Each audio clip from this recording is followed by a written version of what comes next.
Good morning, friends and colleagues. It's my great honor to be the moderator of this first panel that will focus indeed on the post-COVID and on the challenges and opportunities for recovery.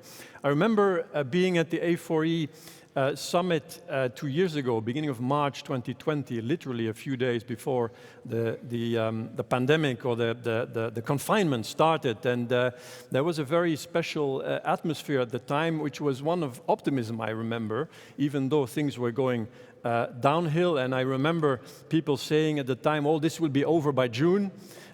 Some won't make it, but we will step in and take over those markets from them. Of course, in the meantime, we know better. We have learned the hard way, and this has been indeed the deepest crisis the aviation sector has seen in its history. And moreover, even though the rest of the economy has largely bounced back already, we don't see that yet in the aviation sector. That said, we do hope we are in the tail end of the pandemic, and time has come to think about and prepare for building back better, as they say. Building back better means, first of all, building back from a very low base, but doing it also better. And often when we say that, we refer to greening and sustainability, and this will be definitely the focus of other panels this afternoon. This morning I would like to focus with my guests on the building back, on the actual recovery and how the industry can restore itself. As was said, there's also the Slido where you can post questions. I believe there's also a small poll on some questions to which you can reply and vote, and we will try to pick up on that in our panel.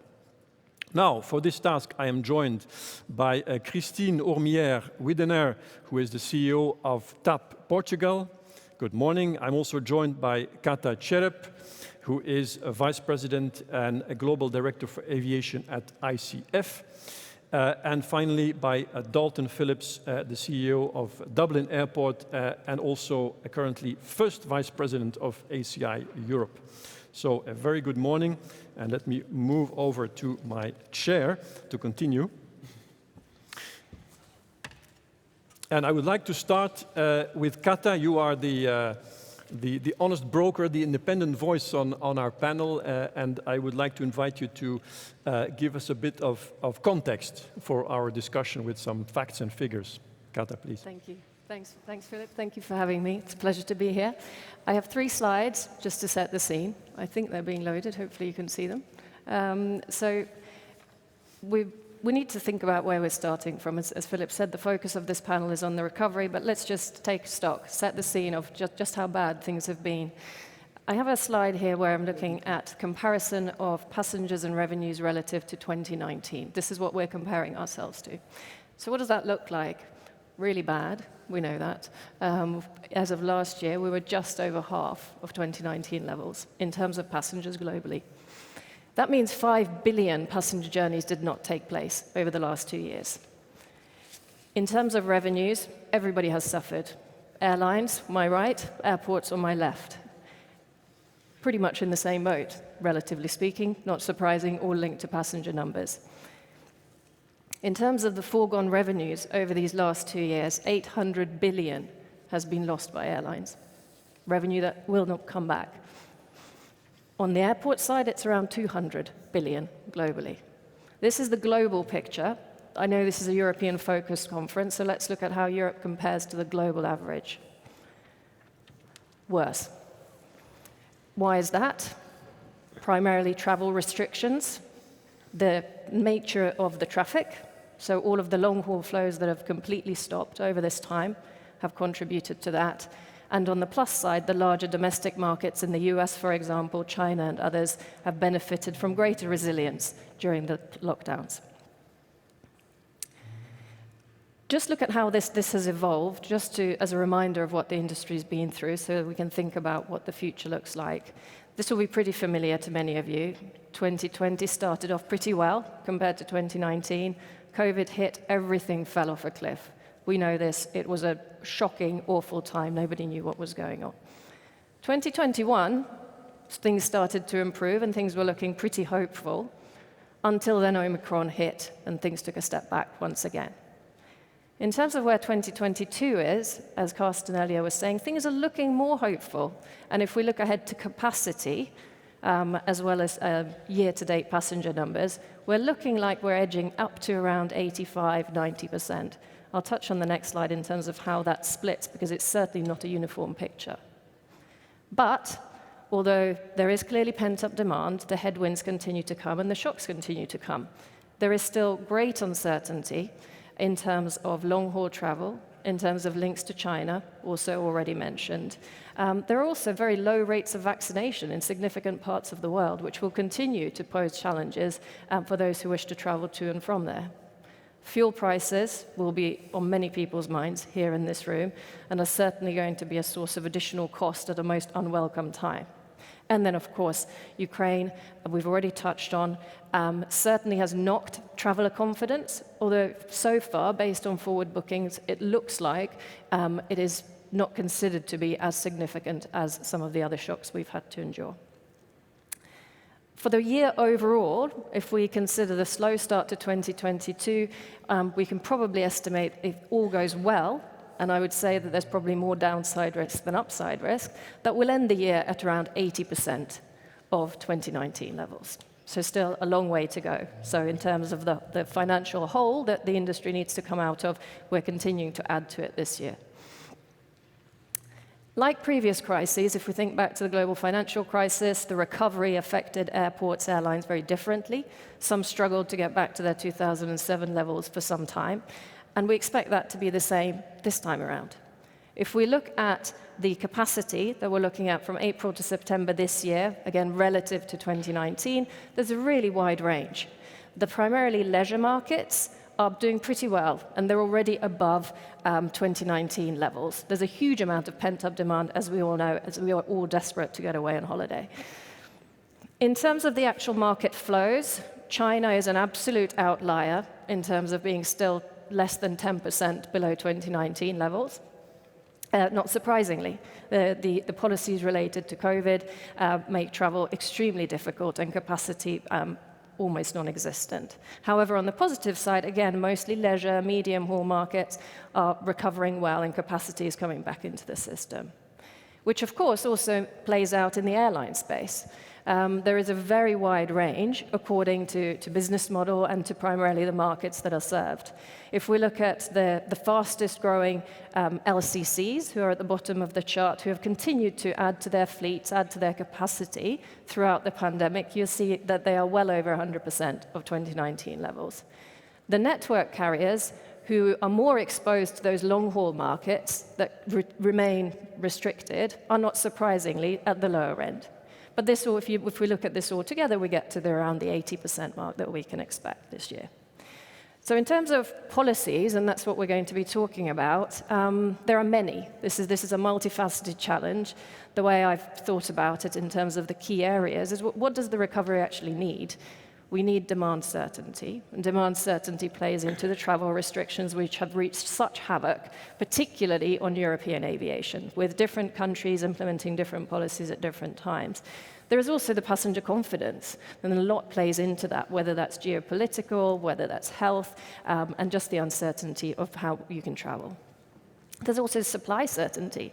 Where is the capacity? We're going to, I'm sure, talk about single European skies. Is there enough? How are airport slots being used? There's a lot that plays into it from a policy point of view on the supply side. Of course, there are costs, and costs are going to be critical, particularly when everyone's coffers are near empty. So when we think about fuel prices, when we think about taxes, when we think about the upcoming environmental and sustainability costs that need to be paid for, this is going to be a very significant challenge. And last but not least, it has already been touched on, but competition will continue to play a key role, and policies around competition will naturally impact how the industry is able to recover. So that's a scene set. Looking forward to the discussion. Thank you very much, Kata, for setting the scene so clearly. And as you showed, we are coming out of a very deep valley.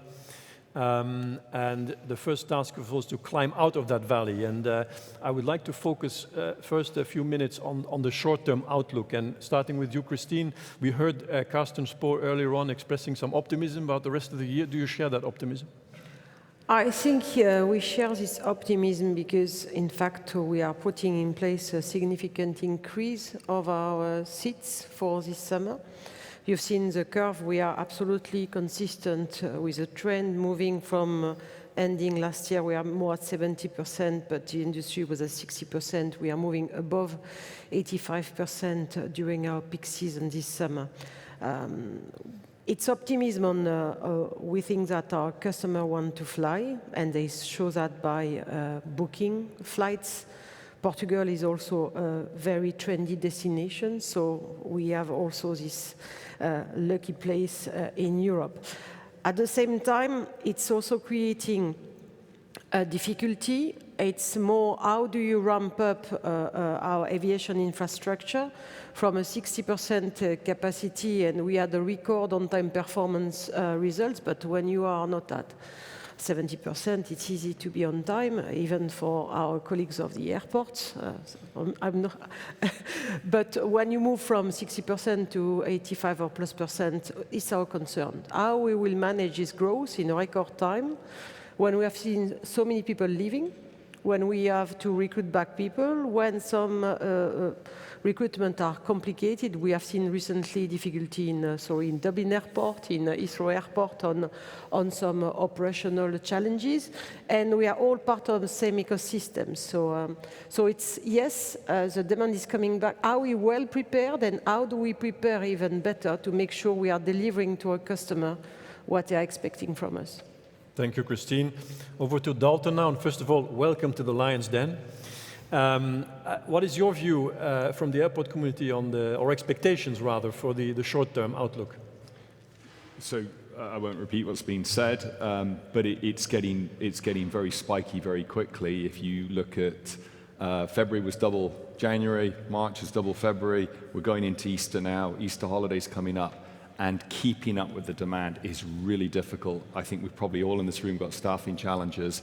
It's really hard to recruit in this market. It's definitely an employees market.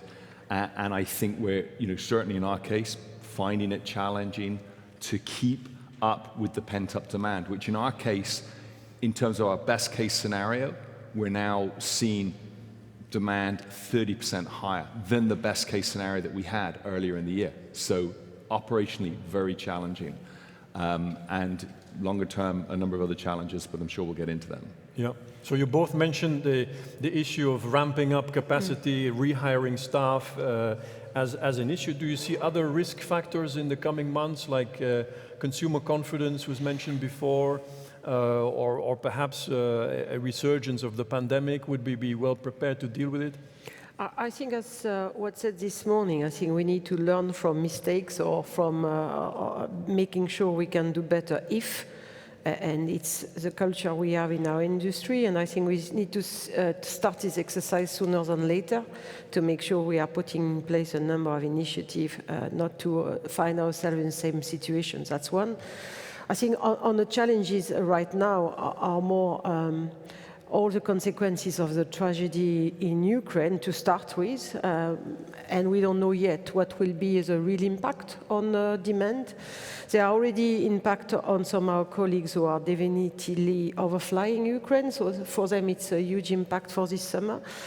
For us it's more when we don't overfly these territories, the impact on fuel costs, but also on some materials, and what will be the overall impact on our cost structure.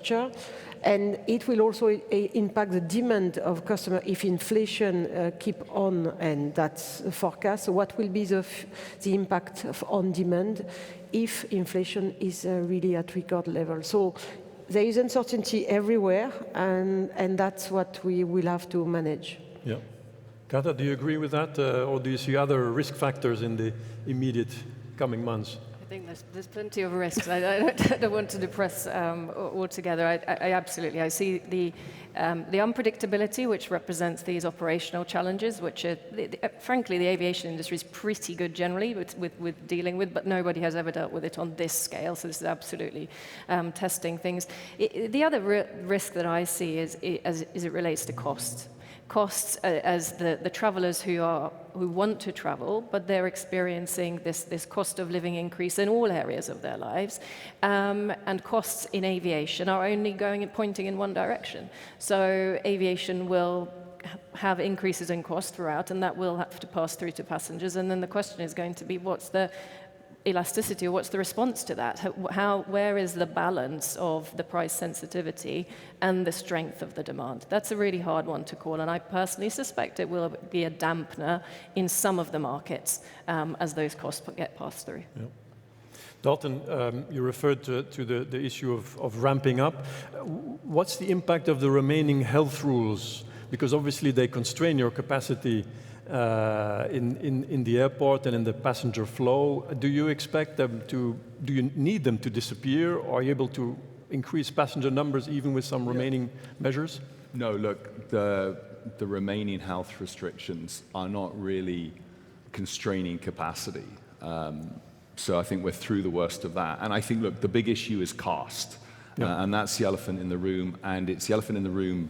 Obviously, for this year, we've got our P&Ls to manage, but I think longer term, we are really heading for a very difficult situation in our sector, and I think we have to sort that out. And if you think about the airports, and I'll give an airport view of this, our losses are every bit as material as the airlines' losses. 30 billion of EBITDA wiped out last 2 years across the airport.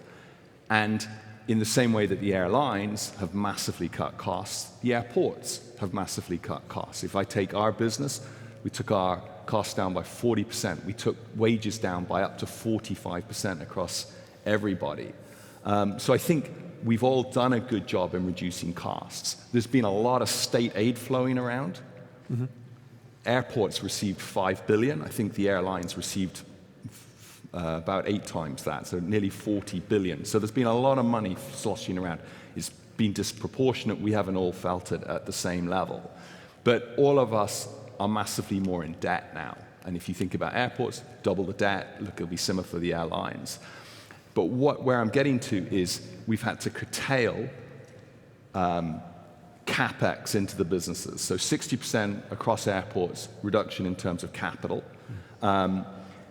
But because obviously, for obvious reasons, we're using all our debt capacity to fund operating losses. And so we're reaching a crunch point here where we have to really say, what are we going to do in terms of digging ourselves out of this?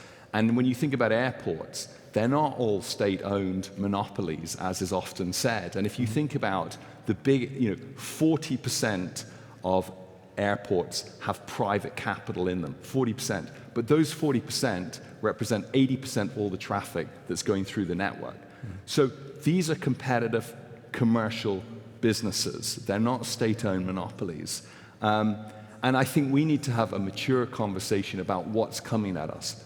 Because if we want the service that Christine's talking about, if we want to have a sustainable environment, and there's about a 60 billion price tag just in terminal decarbonization, before you get to hydrogen or anything else, that's coming at us, and we have to have this mature conversation about who's going to fund this, because ultimately, somebody's going to have to pay, and it's not a question of lower charges or higher charges. It's about across the ecosystem, how are we going to apportion where those costs are going to land? And I think ultimately they're going to have to be paid for by the consumer, and that's a scary proposition for us all in this room. Yeah, well, let's dig a little bit deeper into that. It's clear that the whole ecosystem has got itself into debt. You mentioned the airports, of course, the airlines received a lot of state aid, but a lot of that was loans as well. So there has money to be paid back there as well. Air navigation service providers ran up debt, and there's maybe about 5 billion to be repaid in the coming years to them. So how are we going to recover from that situation and restore financial health to the whole sector? Is it going to be higher fares? Is it going to be bigger volumes? I think we already all increased. Well, in Europe, you had some announcement made, and all airlines are following the increase of the surcharge. So fuel surcharge has been increasing, so we already see fare increase, so that's a fact. And honestly, that's That's a way also for us now. We are increasing our surcharge and we are looking what is demand impact. We are testing, in fact, the elasticity of our business as we walk, because we don't know. There are studies, but they were pre-pandemic. Now people have a different behavior. So how pent up is the pent up demand? But it's true that our capacity to test the elasticity on price will be critical for our future. So we need to be more efficient. So it's about having, operation with a better load factor, better operation, making sure we are leaner. All the airlines became leaner during the crisis because we've seen so many employees leaving the organization. We are being reorganizing, so it's a step by step. It will not be happening one day, but I think that we all have a restructuring plan in place. But all the plans are showing that the increase of costs that we see now are difficult to manage. And one thing, for instance, one capex that is key and that has been a little bit not a priority during the crisis is a full digital transformation that could help with employment, recruitment, because we see more and more airports and also in our airline part. If you have a technology well deployed, you are also more resilient because you have a better way to manage some situations. So that's what we need to invest. Technology will also help us to be more resilient. Okay, so it's not only about servicing the debt you built up, it's also about continuing investment. Yes. And possibly facing higher costs, higher staff costs, higher fuel costs. So everything fine? Yes, sure. Kata, as an economist, how do you see that? Is there hope? There is hope, but there also needs to be a reality check that we're not going back to 3% growth ad infinitum. I mean, this is the signs are pretty obvious. Europe is a mature market, sustainability focused with rising costs. You don't have to be an aviation expert. You can look at any other market. If these are the fundamentals you're looking at, we have to recognize that growth will return, and absolutely growth will return. We're not talking about a decrease or decline, but I fully expect that long-term growth will be less than what it has been. And that has ramifications throughout the system for all the plans, all the capacity, all the expansions, all the financing. Needs to have a rethink after this reset. We are not bouncing back to where we were for all the reasons that we're discussing now. So growth, in my view, will absolutely return, but it will be at a more measured pace for the market overall. There will still be airlines who are aggressively going after market share. There will still be ferocious competition, and there will be airports that boom, and there will be airports which don't. So it will be a mix, but I fully expect that growth will be less than what it has been over the last 15 years. Yeah, there was a question on Slido earlier on along the same line saying perhaps what we learned from this is that the industry needs to be prepared for a future where growth is not the answer to all the issues, and you need to be able to operate in a non-growth situation, still make money. Dalton, I mean, I know in the airports industry, increasing passenger numbers has been really driving the industry. What if that's not going to be the case? Well, look, I think there's very many ways to run a business efficiently with flat revenues. And look, there are many industries out there that have declining revenues and have still been able to maximize, shareholder value. But I think the issue is that long term, the macro, whether it's 2%, 3%, or 4%, we're going to see a continued upward trajectory in people flying, despite all the sustainability challenges ahead of us. And we need to be ready for it.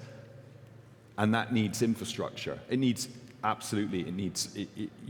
to run our businesses better. We don't need the floor print that we used to need because technology is coming in all the places that we know about in terms of the departure journey.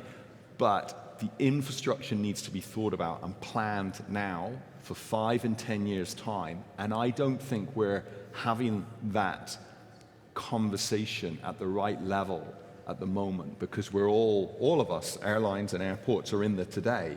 But the issue is tomorrow, and when people are back in this conference in 8 years' time and it's 2030, and there's a capacity-constrained ecosystem, people will say, well, what did you guys all do back in back in 2022, what were you all talking about? Did you not know it would recover eventually? And what have you done about it? I think that's where there's a challenge. And clearly, it's back down to cost. How do you afford these innovations? Yep. In the meantime, we had a result on one question on the slide on the mask wearing, and to my surprise, only 60% of the people want to get rid of the mask, and I'm certainly among those.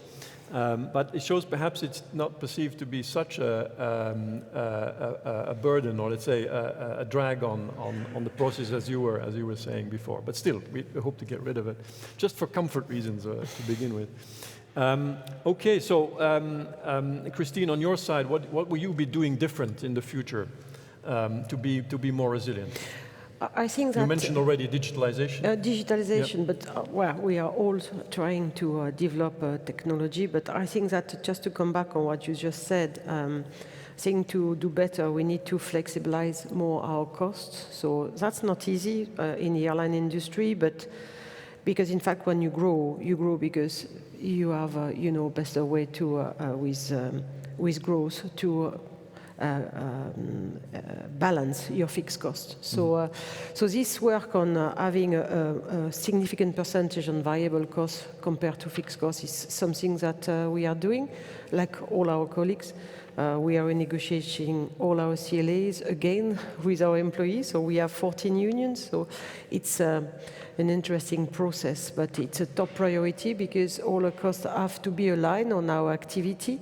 And that will allow us to be more flexible. Flexibility, agility, it's also flexibility, agility, or cost structure. Mm-hmm. And that's what we have been looking at, and we will have, it's a long journey because some of them are not so easy to change. And good news for the aircraft leasing industry. Good news for the aircraft leasing industry. Well, yes. For TAP, we share the risk. Share the risk. Yeah. Now, I would like to use also a few minutes to profit myself from our discussion. What can we do in terms of the European regulatory framework to assist you in the coming years? Are there things that you feel are missing or should be adapted to also help that recovery and the future resilience? Maybe first, Kata. Yeah. Okay, so that coming back to the holistic point, the thing that I observe, and I will caveat this with I am not a policy expert on the EU front, but what I observe from the entities that I work with in the aviation space is that it needs to be joined up. And so here, just to pick an example, to think through how a policy change in one area will flow through to the entire system. So we're thinking about the Fit for 55, I know there's a whole session on it, but the cost that will put onto aviation and how that will flow through and what problem are we trying to solve and how that ties then to all of the other areas where we're talking about EU 265, how it all slots together and what that's going to mean for the industry. I think having that joined up thinking is absolutely crucial to make sure that we don't end up with unintended consequences and that also that the full impact, the full burden of everything that Christine has to deal with from a policy point of view, has to plan for, everything Dalton has to plan for is taken into account from an industry point of view. And I think that's probably the most important. Dalton? Yeah, I think there's probably one policy and then one area where maybe you could agitate. I think on policy, look, we still struggle with the slots policy. We see a lot of trapped capacity in the system. Mm-hmm. And in a pre-COVID age, we had, if you take Dublin, for example, we had about 6% of slots that were essentially trapped. Mm-hmm. Not being used or not being optimally used.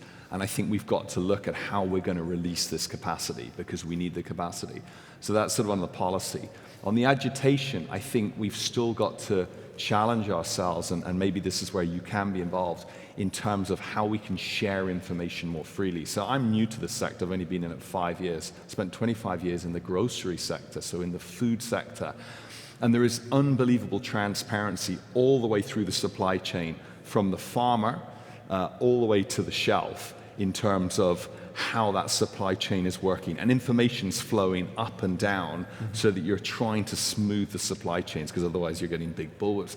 And when costs need to be apportioned. There are mature discussions through the supply chain about where they get apportioned and how they end up. And the information is flowing in real time, I mean daily real time. And I find that we're very cautious to share information. The airports don't want to share much, the airlines don't want to share much, but the lack of sharing is creating huge trapped costs in the system. And I think that's an area where maybe the Commission could be agitating. I mean, ACDMS is an example of trying to take some cost out, but it's quite an operational piece. I think we need to explore how do we share more. Yeah, thank you. Good point. Christine? I think that any policy could allow us not to have a further increase of cost. So because cost is definitely something that will be an obsession and still an obsession now. So I think we talked about single sky, we talked about also Fit for 55 and all the consequences. On sustainability, we have to be actors. We want to contribute, of course. The question is the best way to do it and to contribute to a better world. And we are all willing our children and grandchildren to live in a better world. But it's just how can we contribute and at the same time have sustainable and profitable business, because it's what we want for employees and for stakeholders. So I think everything that could contribute to us being better at our cost doesn't mean not us being part of the work, okay? That, I think, for me, all the policies, there is a long list, so you know them better than I know, but I think for us will be the key priority. Yes. Well, what is a good message is that everybody remains committed to the greening and sustainability agenda, and rather asking us to cut some slack on the other issues, and that's well understood. Now we have a poll question as well here. Which of the below have been impacted the most as a result of the pandemic? Flight connectivity, 53%. Planned investments, including decarbonization or infrastructure, 28%. Competitiveness of European aviation, 17%. And airport and ATM capacity, only 3%. You agree with that outcome? I think it's an in-moment. I mean, the question is framed as today, but I think we've got to start thinking about what's going to have the greatest impact going forward, and flight connectivity is coming back quite quickly, but I think it's the planned investments around decarbonization or infrastructure that got hit, but they're going to have when that flows through over the next 5 years, that's going to have the biggest impact on our business long term when we look back at the decisions we made. When you have to restore a balance sheet, it's clear that you are limiting in your investment, so I would absolutely agree. After that, on data, if I may, I don't think that airlines are also the best organization that are top in class in managing data. It's being a mix of not willing to share or not knowing how to share, but it's just because I think that we can definitely do better. Yeah.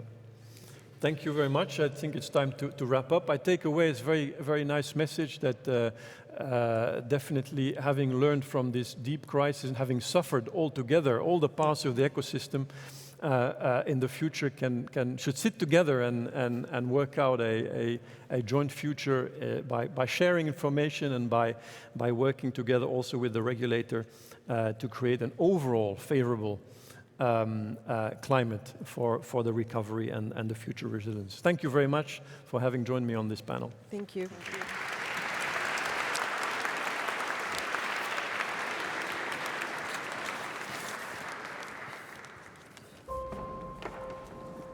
For Airbus, 2021 was a year of recovery, a year of transition, a year of leadership. People began flying again in greater numbers. Aerospace reminded the world what it had been missing, and our sector embraced the path to net zero. We learned to live with complexity. We adjusted to new ways of working, socializing, and managing family life. In an evolving market, we won orders for our fuel-efficient aircraft and launched the A350 freighter. Our defense and space businesses made us proud, monitoring our planet, protecting people, saving lives, and defending the values we stand for. Helicopters had an outstanding year. The H160 Gepard was launched, and the next generation of City Airbus was unveiled. The Airbus Summit in September brought the industry together for the first time in 2 years and deepened the necessary cooperation for a decarbonised future for air travel. As we begin 2022, Airbus is confident that our path to the future is the right one. We will succeed through transformation, keeping safety and quality at the heart of all we do, changing as a company, learning new skills and building fresh alliances, investing, innovating. We will pioneer the sustainable future of aerospace with confidence, with humility, together as Airbus.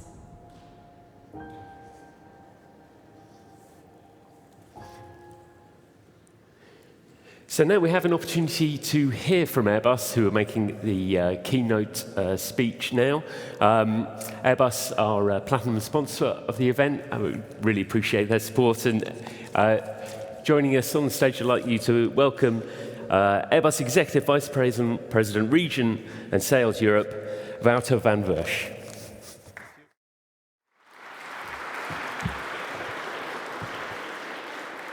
Thanks. Good pronunciation of the name. Huh?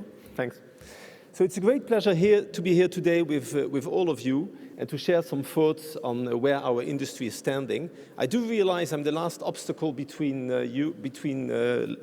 lunch, so I'll try to give you some food for thought. So aviation is of strategic importance for Europe as it connects people, but it also provides high-value jobs and stimulates innovation. As a reminder, before the pandemic, our air transport sector supported 13.5 million jobs in the region and generated more than 900 billion euro of activity in the Europe region. This means that 3.4% of all the employment and 4.4% of the European GDP is linked to what you are doing, what we are doing. Worldwide, tourism is a key sector, and it supports 300 million jobs, and 60% of all the traveling that is done in tourism is linked to air industry, to traveling. So we should not take all this for granted. Our sector suffered a terrible downfall, of course, and challenges during the COVID crisis. And we are thankful to the EU and the member states for all the support we have received to continue going. Even if COVID has dropped from the headlines, it still is with us, as shown by the recent surge in cases globally. Thankfully, fatalities have remained at reasonably low levels, and much of the world has decided to live with the virus. The worldwide traffic in numbers, as it has been shown earlier today, is today at 72% of where it was in 2019 levels, which is between the low and the medium scenarios that were put forward by Eurocontrol in October 2021. Unfortunately, the COVID pandemic is not the only challenge we currently face. The global geopolitics environment is more and more uncertain, and it is a major concern to see the security in Eastern Europe deteriorating very fast. Our thoughts are, of course, with all the people impacted, and we sincerely hope that the situation, this terrible situation, will improve very quickly. With so many challenges to deal with, a strong alignment between the industry and the authorities is critical to help the air transportation to be ready for the upcoming summer period. It is now over 2 years since the World Health Organization defined COVID-19 as a global pandemic. During these 2 years, we have seen increasing evidence that border restrictions are not effective.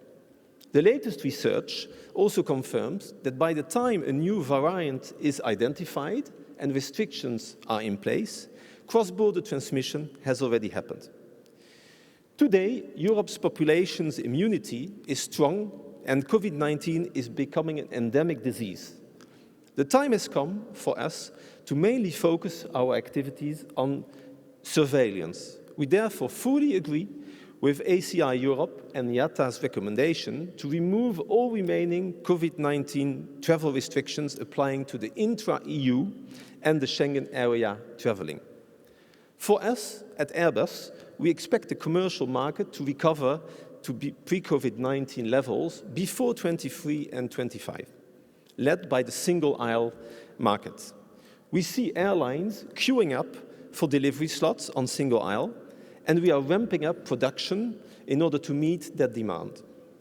Following the rate adaptation that took place at Airbus on the single aisle, we moved down to 40 single aisle production deliveries per month during the crisis.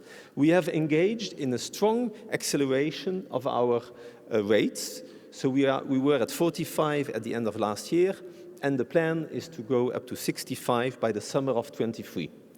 No further decision has been taken to go beyond that rate, but this is showing a positive momentum for the industry. A coordinated approach between the authorities and the industry is also required for the other major challenge we face, the decarbonization of our industry. This transformation will require an unprecedented effort from all of us, both in terms of innovation, but also in terms of investments. Artificial intelligence, digitalization, autonomous flights, and the use of new propulsion systems will transform how aircraft are designed, developed, manufactured, flown, and maintained. It's no exaggeration to say that we are in the early stages of a real revolution that will change the face of our industry forever. Airbus is fully committed to leading the decarbonization of the aerospace industry. We are conscious of our responsibility and aim to play a key role in developing climate-neutral solutions for the future. We see this actually as a fantastic opportunity. We have committed, alongside many of you present in this room, to sustainability and net zero carbon targets by 2050, as set out in the Destination 2050 and the Waypoint 2050 roadmaps. But there is no silver bullet. Solution to achieving zero net emissions by 2050 will require a lot of different technologies and measures. As I said, significant investments in new technologies and energy pathways will be required.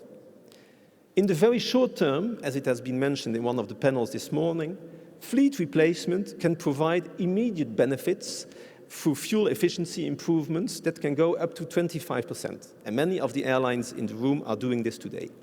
As a reminder, there's only 13% of latest generation, such as the A320neo or the A350, flying in the world today. So there's a huge potential of improvement there. In the short to medium term, the dynamic deployment of sustainable aviation fuel will be key, SAF. Our latest generation aircraft are already capable of flying with 50% SAF, and we're working to make all of them 100% SAF capable by 2030. Longer term, for the next generation of aircraft, we need investment in next generation technologies, such as hybrid electric engines, alternative fuels, hydrogen, wing and airframe improvements, all of them focusing on decarbonizing our industry. As you know, Airbus plans to deliver and to bring into service a zero-emission hydrogen aircraft by 2035 called ZeroE. At first, this will be limited to smaller aircraft, but hydrogen propulsion works, and when it works for the short-range aircraft, we will bring it over to the longer-range aircraft also.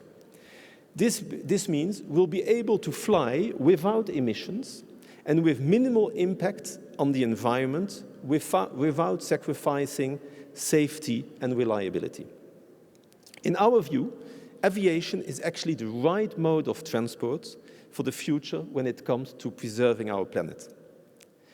Following the invasion of Ukraine, the need for clean energy has never been stronger, and the Commission recently presented the REPowerEU, which sets out the actions that are required to reduce dependency on external gas supplies before 2030. At the same time, the The Commission is also looking to accelerate the Fit for 55 proposals with higher targets for renewable energy and diversifying gas supplies, including through boosting hydrogen infrastructure and storage facilities. There is a good example, this is actually a good example of where Fit for 55 packages can provide an opportunity to create a positive regulatory environment that removes recurring obstacles. The Refuel EU Aviation Initiative is an important step to address the supply-demand issue on SAF, especially in the short to medium term. We will need to work very closely together with the energy sector to ensure there is sufficient availability of renewable energy and especially also at the right cost. We can decarbonize aviation, but only if we invest to develop a new energy ecosystem for aviation focused on hydrogen, SAF, and synthetic fuels. The need for investment is massive. State aid in R&D and infrastructure will be critical, and financing will be needed to bridge the gap between the cost and the affordable market prices that are needed. A global level playing field, which was also mentioned this morning, is an absolute requirement. There is a need to have consistency, both in terms of ambition and time frame, in regulations and certification standards at a worldwide level. Today, the market is not fragmented. Whether you produce an aircraft or you fly an aircraft, the regulations and certification standards are the same. This is exactly what we need to be able to design, produce, and sell zero-emission aircraft in the future. As a UN agency, ICAO has a critical role to play to ensure that policymakers across the world implement consistent policies, regulations, and investment packages that will smoothen the transition towards sustainable aviation. It will simply not work if one actor moves forward without a cooperation from all the others. Commissioners, ladies and gentlemen, our sector wants to be and will be climate neutral by 2050. The industry is committed to it, but as you will surely understand by now, faced with the magnitude of the current challenges, it is critical for all of us, the industry, the airlines, the airports, the energy producers, the technology specialists, but also the policymakers, to work hand in hand in order to achieve this. And I think an event like today is a great opportunity to share and to learn from each other to make this happen.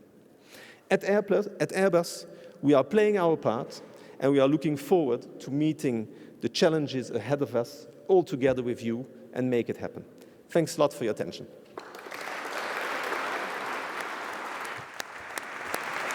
Thank you. Thank you, Wouter. So that's it. Wraps up this morning's session. The networking lunch, sponsored by GE Aviation, will be served outside. After lunch, we have Richard Quest. We'll be putting the A4E founding airline CEOs and European Transport Commissioner Dina Velayan through their paces. That'll be starting at 2 p.m. So we've eaten a little bit into lunch, but can we be back here for 2 p.m., please? Thank you.